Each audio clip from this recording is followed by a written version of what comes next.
Et salut à tous, c'est Baba des Bois. On se retrouve pour ce nouveau tuto, donc le 5e de la série, où on va reprendre un petit peu le code qu'on a fait la dernière fois dans le 4e tuto, mais ce coup-ci on va le faire vachement plus proprement en utilisant une state machine. Alors qu'est-ce que c'est que la state machine? Et bah c'est ce qu'on appelle un design pattern. Alors, un design pattern, c'est un pattern de conception, une manière de concevoir le code qui permet, quand ils sont utilisés judicieusement, de produire un code qui est vachement plus propre et vachement plus maintenable. Et maintenable, c'est-à-dire que vous allez pouvoir construire dessus plus facilement sans que ça devienne un bordel sans nom, quoi, en gros. Ça va être plus pérenne, plus facile de construire dessus, plus facile à débugger, etc. etc. Et ça, c'est un point qui est vraiment important. Voilà, donc aujourd'hui, on va parler des énumérations dans un premier temps, et ensuite de comment on fait une state machine assez basique, avec une implémentation relativement simple pour l'instant, et de quels avantages ça a, et vous allez le voir concrètement en fait dans le code. Allez, c'est parti. En gros, une state machine, l'idée, c'est que vous voyez, en fait, votre personnage, il ne peut être que dans un seul état en même temps. C'est-à-dire que soit il est en train de ne rien faire, donc il est en idle, soit il est en train de bouger, donc il est dans l'état move, soit il est en train d'attaquer, donc il est dans l'état attaque, soit il est en train de bloquer un coup, donc il est dans l'état bloc, mais il n'est jamais dans deux états en même temps. Il est que dans un de ces états en même temps. Et donc, pour éviter d'avoir à faire des is attacking, is moving, parce que vous pouvez très bien avoir avec un code comme ça, vous pouvez très bien avoir is attacking à vrai et is moving à vrai en même temps. Et alors là, comment vous faites pour gérer cette situation-là, vous voyez ? C'est très très compliqué, c'est imbitable, vous allez vous retrouver avec du code dans tous les sens. C'est vraiment à éviter. Et donc, une solution qui est simple pour corriger ce problème-là, c'est d'utiliser une enum. Alors là encore, c'est une manière assez simple d'implémenter la state machine. On a des manières plus élaborées qu'on va aborder plus tard dans la série de tutos. Mais pour l'instant, on va faire une version relativement simple. Et alors pour ça, ce qu'on va faire, c'est qu'on va déclarer une énumération. Alors une énumération, qu'est-ce que c'est? Et bah c'est hyper simple. En fait, c'est juste un truc qui a un nom, donc on va l'appeler state en majuscule. Et on va ouvrir les curly brackets. Donc là, il n'y a pas besoin de mettre de égal, on ouvre juste des curly brackets, voilà. Et là-dedans, on va lui donner toutes les valeurs possibles qu'a notre énumération. Et donc là, ça va être les différents états dans lesquels peut être notre personnage. Donc par exemple, on va avoir idle, on va avoir move, et on va avoir attack, qui sont les trois états qu'on a pour l'instant. Mais on pourra en avoir d'autres, on pourrait avoir block, on pourrait avoir earth, on pourrait avoir use item, on pourrait avoir... Voilà, il pourrait y en avoir plein en fait. Ok, donc ça c'est notre énumération. Et alors qu'est-ce que c'est qu'une énumération? En fait c'est juste, on est en train de donner des noms à des valeurs en fait.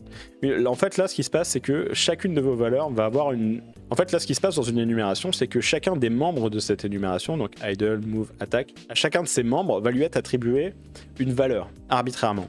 En fait ce qui se passe c'est que ici par défaut...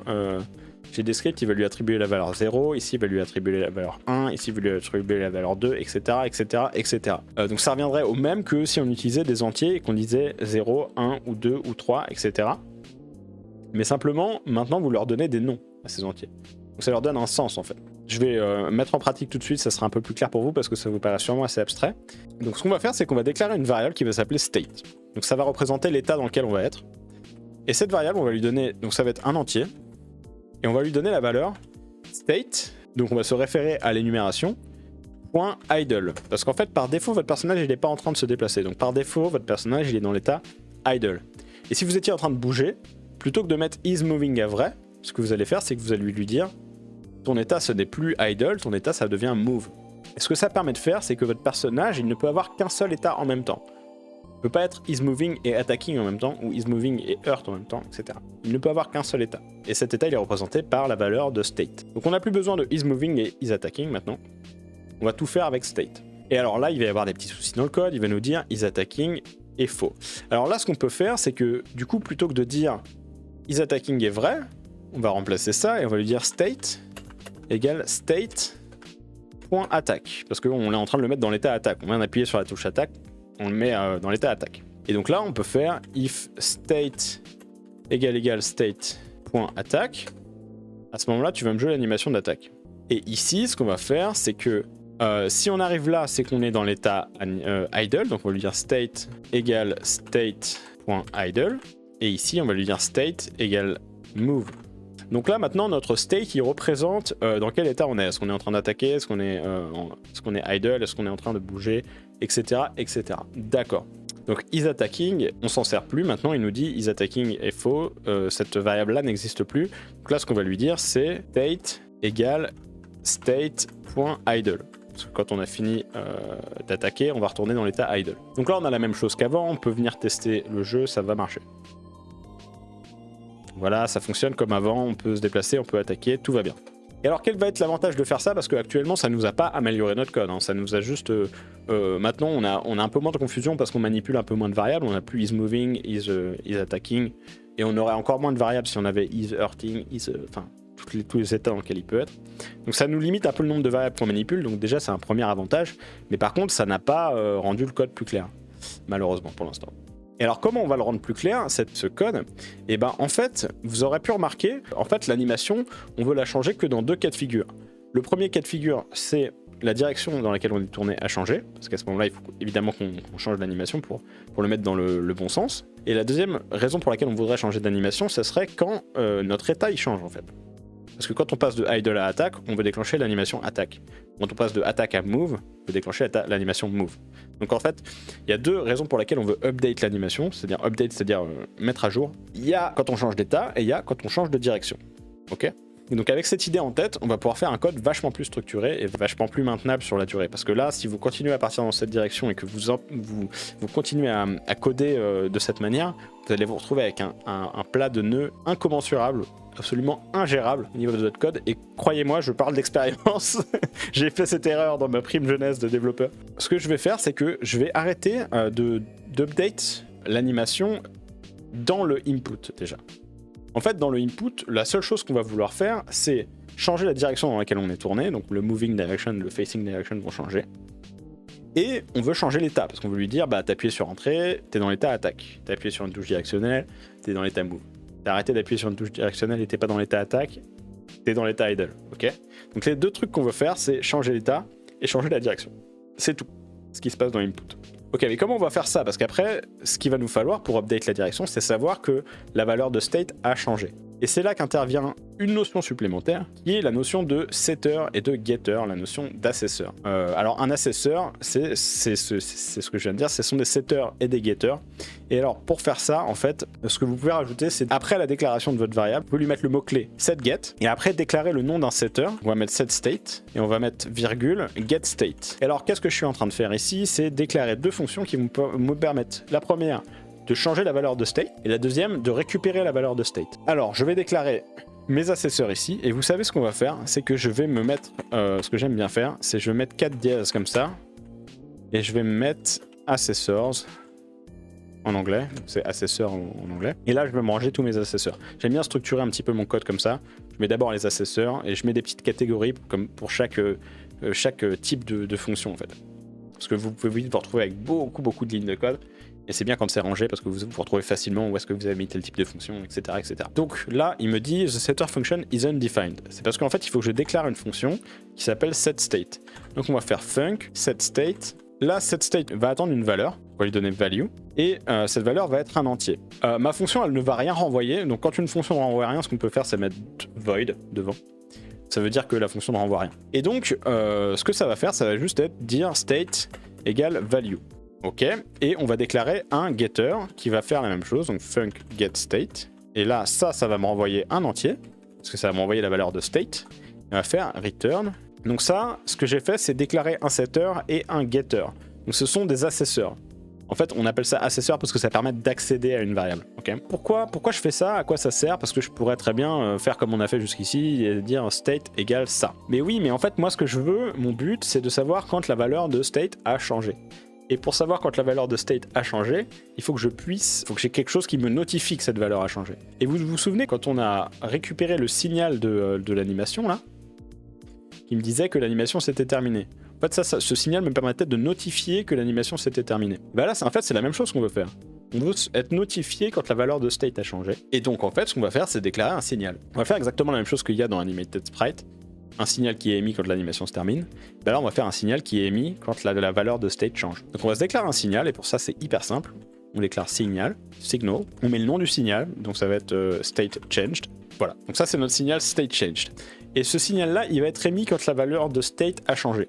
Et donc en fait, ce que je vais faire, c'est que dans le setter, je vais faire if value est différent de state. À ce moment-là, je lui change sa valeur. Parce qu'en fait, on n'a pas besoin de lui changer sa valeur si la valeur n'a pas changé. Si c'était déjà la même valeur, on n'a rien besoin de faire. Mais par contre, si la valeur de state change, effectivement, là, on va lui réassigner une nouvelle valeur. Et surtout, on va émettre le signal state changed. Et maintenant, en récupérant ce signal-là, je vais pouvoir savoir que ma valeur de state a changé. Et ça, c'est super utile. Et donc maintenant, normalement, si vous allez voir dans l'éditeur, va se trouver là, donc dans l'onglet nœud, va se trouver votre signal que vous avez déclaré state changed. Et vous allez pouvoir faire comme on a fait tout à l'heure avec l'animated sprite. Vous allez pouvoir faire clic droit, connecter, et là, connecter on character state changed. Alors sauf qu'on va juste enlever character, parce qu'on sait qu'on est déjà dans le character, donc on n'a pas besoin de répéter, on va juste dire on state changed, c'est-à-dire quand j'ai changé d'état. Et donc ça, on va connecter, ça va nous créer notre nouvelle fonction on state changed. Et ça, donc ça va être appelé à chaque fois que la valeur de state a changé. À chaque fois que ça est émis, cette fonction-là va être déclenchée. Donc là, je sais que quand la valeur de state va être changée, ce que je veux faire, c'est update l'animation. Donc pour l'instant, on va fermer ça. Comme ça, on y verra un peu plus clair. Donc je vais me déclarer une fonction qui va me dire update animation. Cette fonction, elle va juste mettre à jour l'animation. Et pour l'instant, elle va rien faire. On va juste faire print animation updated. D'accord, très bien. Donc maintenant, ce que je sais, c'est que à chaque fois que mon état change, je veux update l'animation. Parce qu'on a dit les deux cas de figure où je veux update mon animation, c'est quand son état change au personnage et quand la direction dans laquelle il est tourné change. Et donc vous me voyez venir, comme on a dit qu'il y a deux déclencheurs au fait d'update l'animation, il va aussi falloir qu'on fasse la même chose avec le facing direction. Et donc, on va se déclarer un setter et un getter pour facing direction. Donc set facing direction, get facing direction, set facing direction, donc ça va prendre une valeur, comme tout à l'heure, on prend une valeur, ça, on sait que facing direction c'est un vecteur 2, donc la valeur ça va être un vecteur 2, et on va faire if facing direction est différent de value, à ce moment-là, facing direction égale value. Et là on va vouloir émettre un signal qui dit que facing direction a changé, parce que le but, c'est encore une fois d'être notifié que cette valeur a changé. Donc on va faire signal facing direction changed, et on va les mettre là. Et donc là, il me dit qu'il manque un getter. J'ai pas déclaré de getter encore, donc on va le faire. Comme ça, il sera content. Mon facing direction, c'est un vecteur 2, donc ce getter va m'envoyer un vecteur 2. On va juste faire return facing direction. Très bien. Donc maintenant, on a aussi un signal qui nous permet d'être notifié quand la direction dans laquelle on est tourné a changé. Donc de la même manière que pour state changed, on va connecter celui-là, connecter. On va enlever le caractère parce qu'on est déjà dans le personnage, comme je le disais tout à l'heure. Donc à chaque fois que la facing direction change, je parle en moitié en franglais là, à chaque fois que la direction dans laquelle on est tourné a changé, et ben on va faire comme dans update state, donc comme dans state changed, on va dire update animation. Donc maintenant, déjà, on va se faire un petit peu de rangement parce que vous voyez, c'est un peu le bordel là, on commence à avoir beaucoup de fonctions et tout. Donc ce que je vais faire, c'est que je vais copier ça, je vais me mettre là. Ici, je vais l'appeler built-in. Alors ça, c'est la manière à moi d'organiser mes scripts, mais je trouve que c'est pas mal. Donc je vous la montre. Dans built-in, en fait, il va y avoir toutes les fonctions qui sont des fonctions de base de Godot. Donc ça va être ready, process, input, etc. Ça, c'est des fonctions de base de Godot que c'est le moteur qui appelle. Et ensuite, on va avoir logic. Donc logic, ça va être tout ce que vous allez coder vous, la logique de votre script. Et ici, on va avoir signal responses. Ça va être les fonctions qui répondent à des signaux. Ok, donc déjà on y voit un petit peu plus clair, notre code est un petit peu plus organisé. On le ready, on s'en sert pas, on peut l'enlever. Donc, maintenant, le truc qui va se passer, c'est que mon but à moi, c'est d'éliminer tout ce code-là. Là. Il y a beaucoup trop de code pour moi, c'est crade, je m'y retrouve pas. Donc, ce que je veux faire, c'est en fait appeler les setters, parce que là, si je fais juste state égale state attack, mon setter, il n'est pas appelé, vous voyez. Donc du coup, mon signal ne va jamais être émis. Or, nous, tout l'intérêt d'avoir fait ça, c'est d'être notifié du changement, donc il va falloir qu'on appelle les setters. Donc à chaque fois qu'on met state égale, à la place, on va mettre set state, et on va lui passer la valeur. Ce qui revient au même, mais par contre, ça va nous permettre d'émettre le signal quand la valeur change. Donc là, ça va être pareil, set state idle, et là, ça va être set state move. Voilà. Et le deuxième truc qu'on a dit, c'est qu'on a fait un setter pour facing direction. Donc là, on va faire set facing direction. Et là, on va lui donner moving direction. Ok, donc là, on y est presque en fait, parce que maintenant, on change la valeur de state et on change la valeur de facing direction.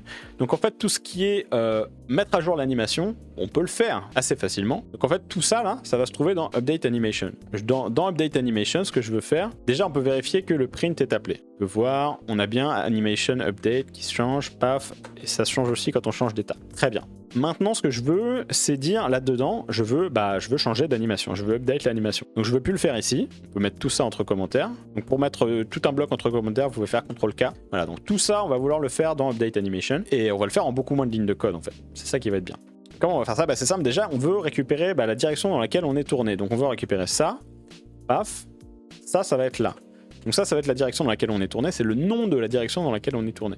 Aussi, on veut récupérer le nom de l'état dans lequel on est. On va avoir state name qui va être égal à du vide. On va faire un match ici, la valeur de state. Donc si state égale à state.idle, à ce moment-là, on va avoir state name égale idle. Et on va avoir la même chose avec move et state.attack, state name égale attack. Donc là, on a le nom de la direction et on a le nom de l'état dans lequel on est. Et donc on n'a plus qu'à faire en fait animated sprite.play state name plus dir name. Donc on peut enlever ça. Ok, alors est-ce que ça fonctionne là? Donc là, ça marche pas parce qu'il nous dit there is no animation with name idle up, idle down, etc., etc. Alors c'est normal, c'est parce qu'effectivement, il n'y a pas d'animation qui s'appelle idle up, idle down, machin truc. Actuellement, on utilisait la première frame de move, ce qui n'est pas forcément une très bonne idée. Donc on va bien se créer une animation pour chacun. On va mettre idle up. Ok, donc voilà, j'ai créé mes 4 animations qui contiennent juste une frame, qui vont être idle down, idle left, idle right, idle up. Ok. Ce qui fait que maintenant, il va bien avoir des animations à jouer quand il sera dans l'état idle. Très bien. Donc là, il se tourne bien, c'est bon. Visiblement, il ne se met pas dans l'état move parce que il ne déclenche jamais l'animation move. Alors pourquoi? En fait, voilà, vu qu'on a enlevé tout ça, effectivement, il ne déclenche plus l'état move. Maintenant, ce qu'on peut faire, ça on peut l'enlever parce que c'est dans update animation. On n'a plus besoin de ça, anim name machin truc. Tout ça, on n'en a pas besoin. Là, on peut juste dire if state est différent de state.attack. À ce moment-là, on va faire ça. Et dans le cas où on n'est pas en train d'attaquer, du coup, on va avoir soit on n'est pas en train de se déplacer, à ce moment-là, on est dans idle, soit on est en train de se déplacer et à ce moment-là, on est dans move. Voilà, tout simplement. Donc ça se réduit à ça. En fait, maintenant, ce qui se passe dans notre input, c'est uniquement on change la direction et on change l'état dans lequel on est en fonction de ce qu'on a fait comme input. Et tout se fait dans le update animation. Donc là, ça marche très bien. Donc on a le même résultat que tout à l'heure, mais vous voyez bien que le code est beaucoup plus clair, beaucoup plus maintenable. Et on va en profiter parce que c'est quand même une bonne chose à faire pour indiquer un petit peu ce que fait chaque fonction. Donc là, ça met à jour l'animation, update the animation, based, en se basant sur the current state and facing direction. Ça, en fait, ça me renvoie find the name of the given direction. Donc ça nous permet de trouver le nom de la direction qu'on lui donne en entrée and returns it as a string. Ça nous permet de décrire un petit peu ce que ça fait. Bon, les trucs qui réagissent aux animations, voilà, c'est pas dingue. Alors du coup, tout ça, on en a plus besoin là, vous êtes d'accord? Parce qu'on peut on peut juste dire set state idle et tout ça, on en a plus besoin. On a toujours la même chose, ça marche toujours aussi bien. Voilà, ce qui fait qu'en tout et pour tout, on a ça comme code. Ça peut vous paraître un peu beaucoup, mais au moins chaque fonction a qu'une seule fonction. Elle ne fait qu'une seule chose. C'est-à-dire que là, ça me renvoie le nom de la direction dans laquelle on est tourné. Ça nous permet de mettre à jour l'animation. Et input se contente, lui, de mettre à jour la direction dans laquelle on est tourné et l'état dans lequel on va aller. Voilà. Donc en fait, chaque fonction a un seul rôle et c'est comme ça que le code est de bonne qualité et que ça va vous permettre de rajouter plus de code par-dessus sans que ça devienne complètement impossible à comprendre qui fait quoi, etc. C'est vraiment hyper important d'essayer de coder comme ça. Bon, tout ça c'est bien beau, mais il nous reste quand même un petit problème à résoudre. C'est que quand le personnage se déplace en diagonale, vous voyez, on a des erreurs. Et c'est le problème dont on a parlé tout au début de la vidéo.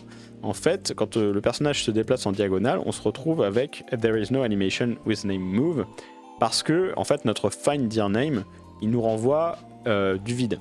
Et alors pour quelle raison ça fait ça? C'est parce que en fait là on est en train de changer notre facing direction à chaque fois que moving direction est différente de 0. Ce qui fait que quand on se déplace vers la diagonale, en fait on se retrouve avec une valeur qui va être par exemple 1 en x, 1 en y ou moins 1 en x, 1 en y, etc. On se retrouve avec une diagonale en fait.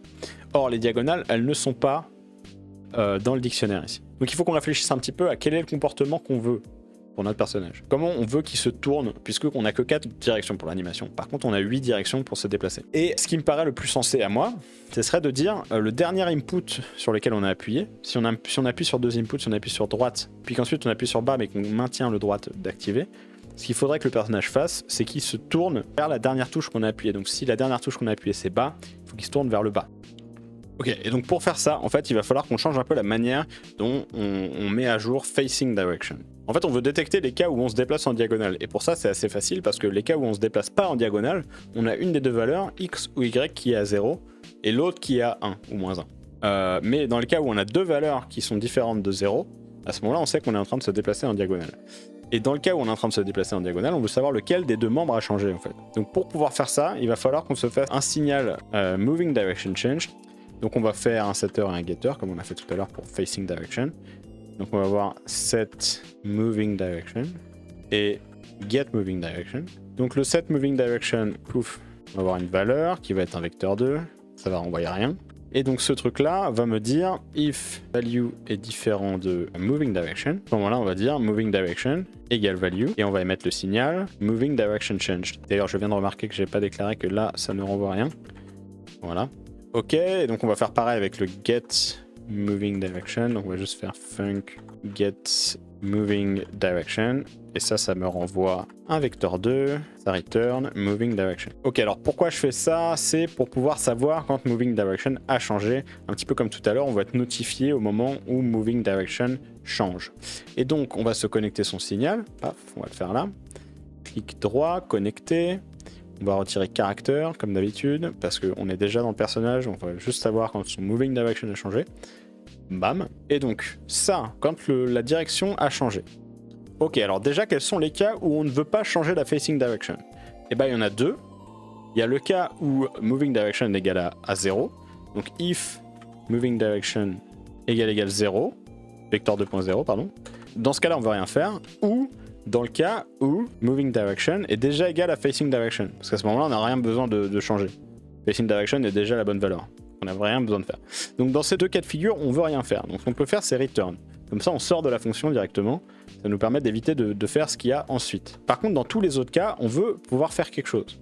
Donc, qu'est-ce qu'on veut faire en fait? Ça, on va le retirer, on n'en a plus besoin. Et là, ce qu'on va faire, c'est qu'on va appeler le setter. Donc, on va faire set moving direction, paf. Ok, et on va lui donner ça. Ça va nous changer la direction dans laquelle on bouge. Et donc, le set moving direction, très bien. Ça va émettre le signal comme quoi la direction a changé. Et quand la direction a changé, on va arriver là. Et donc, ce qu'on veut faire, en fait, c'est savoir le signe qu'ont chaque membre de moving direction. Donc, on va déclarer une variable qui s'appelle signDir, qui va représenter le signe de chaque membre du vecteur. Donc, par exemple, on va faire vecteur 2, et là, on va lui déclarer la fonction sign. Alors, la fonction sign, qu'est-ce que ça permet de faire? C'est une fonction très utile qu'on utilise beaucoup. En fait, ça peut vous renvoyer trois valeurs. Si la valeur que vous lui passez est positive, ça vous renvoie 1. Si la valeur que vous lui passez est négative, ça vous renvoie 0.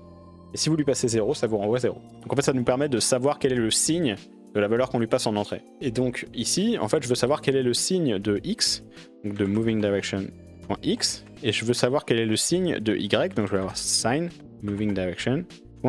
Ok, donc ça me donne le signe de la direction dans laquelle on se dirige, le signe de chacun de mes deux membres. Et là, comme la fonction sign, ça me renvoie 0 si l'un des deux membres est égal à 0, ce qu'on peut dire, c'est if signDir est égal à moving direction. À ce moment-là, on va mettre set facing direction à moving direction. Alors là, qu'est-ce qui se passe? En fait, je suis en train de chercher à détecter quand il y a des cas où on appuie sur deux inputs en même temps. Parce que quand on appuie sur deux inputs en même temps, vous vous souvenez, on a dit qu'il y a la valeur de x et la valeur de y qui sont différentes de 0. Ça va soit être -1, soit être 1. Mais comme on utilise la fonction normalized ici, moving direction.normalized, on va se retrouver avec des trucs du genre 0,70. Voilà, on va se retrouver avec des réels. En tout cas, ce qui nous intéresse de savoir, c'est est-ce qu'il y a un seul des deux membres de mon vecteur 2 qui est égal à 0 ou pas? Parce que s'il y a un seul de mes deux membres qui est égal à 0, à ce moment-là, on se retrouve dans un de ces quatre cas de figure. Parce que là, mon signDir, il peut avoir que des valeurs qui sont égales à 0, 1 ou -1. Donc en fait, s'il y a un seul des deux membres qui est égal à 0, à ce moment-là, c'est qu'on est forcément dans un de ces quatre cas de figure-là. Donc en fait, ce que je suis en train de dire là, c'est que si le fait d'avoir changé moving direction en signe n'a pas changé sa valeur, à ce moment-là, c'est qu'on est déjà dans une direction valide comme facing direction, parce qu'on est soit vers le haut, soit vers la droite, soit vers la gauche, soit vers le bas. On n'est pas dans une diagonale en fait. Si ça c'est vrai, c'est qu'on n'est pas dans une diagonale. C'est ça que je suis en train de dire. Donc si on n'est pas dans une diagonale, on peut dire facing direction, c'est moving direction, on s'en fout, parce que c'est pas le cas de figure qui nous intéresse. Là, on peut juste directement mettre à jour. Et donc, l'autre cas de figure, c'est qu'on est dans une diagonale. Et donc, dans le cas où on est dans une diagonale, comment on peut savoir bah, dans quelle direction on veut aller. Et ben en fait, ce qu'on peut faire, c'est que if signdir.x égale à facing direction.x. Donc là, ce qu'on est en train de faire, c'est que si le membre x du mouvement est dirigé vers la droite ou vers la gauche, peu importe, mais que c'est la même chose que facing direction, à ce moment-là, on sait que c'est l'autre membre qu'on veut, qui nous intéresse, parce que c'est la deuxième touche qui a été appuyée ensuite. Si vous aviez maintenu la touche droite, par exemple, donc votre facing direction se retrouve à droite parce que c'est une direction qui est valide, c'est pas une diagonale. Donc là, ça va rentrer là-dedans et ça va vous mettre votre facing direction à droite. Ok. Et si après ça, vous maintenez votre touche droite enfoncée, mais que vous appuyez sur la touche bas, bah, la deuxième touche qui va être enclenchée, c'est le bas. Et donc là, dans ce cas-là, on va rentrer dans le else, parce que ça va être faux. Donc on va rentrer dans le else. Et là, ce que je veux savoir, c'est quel est le membre qui a changé. Et pour le savoir, en fait, j'ai juste à savoir lequel des deux membres n'est pas égal à ce qu'on avait déjà, en fait. Donc là, ce que je suis en train de lui dire, c'est si la nouvelle valeur de moving direction, sa valeur x est la même qu'avant, à ce moment-là, on sait que c'est la valeur y qu'on veut. Et dans ce cas-là, ce qu'on va faire, c'est set facing direction, vector 2, 0. Et là, on va lui passer signdir.y. Et dans le cas contraire, bah, c'est l'inverse. Parce que dans le cas contraire, c'est que c'est le x qui nous intéresse. Et donc là, à ce moment-là, on va mettre signdir.x. On va mettre 0. Il manque le 2 points. Donc là, on se déplace en diagonale. Donc ce qu'on peut préciser, c'est if the movement is not diagonal. Et là, on va mettre if the movement is diagonal. Avec cette petite méthode, on se retrouve toujours à avoir une de ces quatre valeurs-là. Et ça va nous donner le dernier input qu'on a appuyé. Vous pouvez tester. Voilà. Si vous appuyez sur des diagonales, vous allez retrouver avec la dernière valeur que vous aviez appuyée. Ce qui quand même est vachement plus agréable à jouer. Ok, dernier petit truc. Vous avez peut-être ce souci-là. Le truc qui se met pas forcément à jour correctement. C'est dû au fait que là, vous voyez, on n'appelle pas le setter quand on fait moving direction.x égale machin, moving direction.y égale machin. Ce qui fait qu'après, quand on appelle le setter ici, il compare la valeur qu'on lui donne avec une valeur qui a déjà changé. Et ça, c'est vraiment très mauvais. Et c'est pour ça que ça ne marche pas toujours et que c'est un peu un bug un peu intermittent. En fait, ce qu'on va faire pour éviter ce problème-là, c'est tout simplement, on va déclarer une variable qui va s'appeler dir, qui va être une variable temporaire, dans laquelle on va stocker donc, un vecteur 2. Et dans ce vecteur 2, en fait, on va mettre tout ça là. Hop. Donc son membre x, ça va être ça. On va mettre virgule. Et après son membre y, ça va être ça. Ok. Et donc c'est cette valeur-là qu'on va passer à moving direction. Parce que comme ça, en fait, ça évitera les problèmes du genre qui se compare à lui-même. Là, on compare bien à une valeur qui est différente. C'est-à-dire qu'on récupère la valeur des inputs du joueur et on donne cette valeur-là à moving direction et après lui, il en fait ce qu'il veut. Mais on compare pas moving direction à lui-même parce que là ça pose des problèmes vraiment pas beaux. Et là effectivement on n'a plus le souci.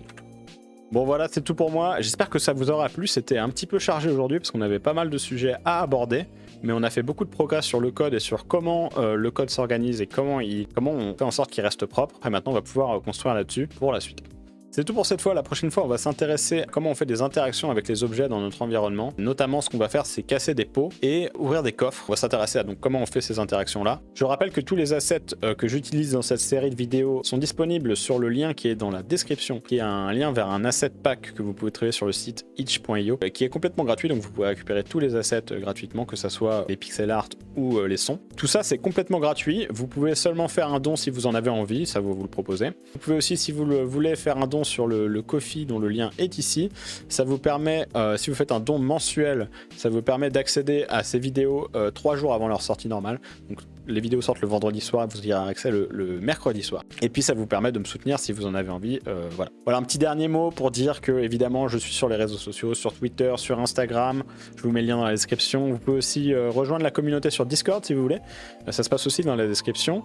Et enfin, évidemment, je tourne ces vidéos en live sur Twitch. Donc je vous mets le lien de la chaîne dans la description. On y fait principalement du pixel art et du développement de jeux vidéo. Toutes les après-midi de semaine, de 14 à 18. N'hésitez pas à venir faire un petit coucou, ça fera plaisir. Voilà, je vous fais des poutous et je vous dis à la semaine prochaine. Salut!